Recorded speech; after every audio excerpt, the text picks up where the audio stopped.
First వచ్చేసి మీరు internship వచ్చేసి మీరు ఏఎండీలో అయితే వర్క్ చేశారు అండ్ ఆ తర్వాత మీరు మీ యొక్క కాలేజ్ ప్లేస్మెంట్లో you have like got placement in Qualcomm and now you are working at AMD. ఈ యొక్క 3 యొక్క ఇంటర్వ్యూ ఎక్స్పీరియన్సెస్ లో మీ యొక్క ఓవరాల్ ఇంటర్వ్యూ ఎక్స్పీరియన్సెస్ ఏంటి? ఫస్ట్ విజిట్ చేసిన కంపెనీ ఆర్మ్ విజిట్ చేసింది.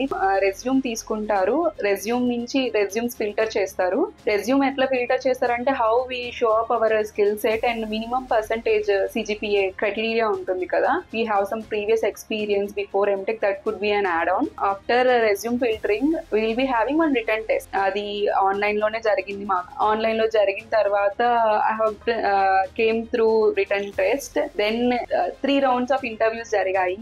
They were like వాళ్ళు హైర్ చేసుకోవాల్సింది డిజైన్ వెరిఫికేషన్ ఇంటర్న్షిప్. వాళ్ళు మేజర్ గా ఫోకస్ చేసిన ఏరియాస్ ఏంటంటే digital and electronics, Verilog and VHDL అన్నది లైక్ ఏదో ఒక లాంగ్వేజ్ గురించి బాగా ఫోకస్ చేశారు. దాంట్లో క్వశ్చన్స్ ఎక్కువ అడిగారు. Then designing FSMs, sequential circuits, ఒక ప్రాబ్లమ్ స్టేట్మెంట్ ఇచ్చి మీరు దానికి ఒక FSM ని ఎలాగా డిజైన్ చేస్తారు, ఈ కైండ్ ఆఫ్ క్వశ్చన్స్ అడిగారు. తర్వాత FPGAs గురించి క్వశ్చన్స్ అడిగారు. Then they move to some computer architectures గురించి అడిగారు, మెమరీస్ గురించి అడిగారు.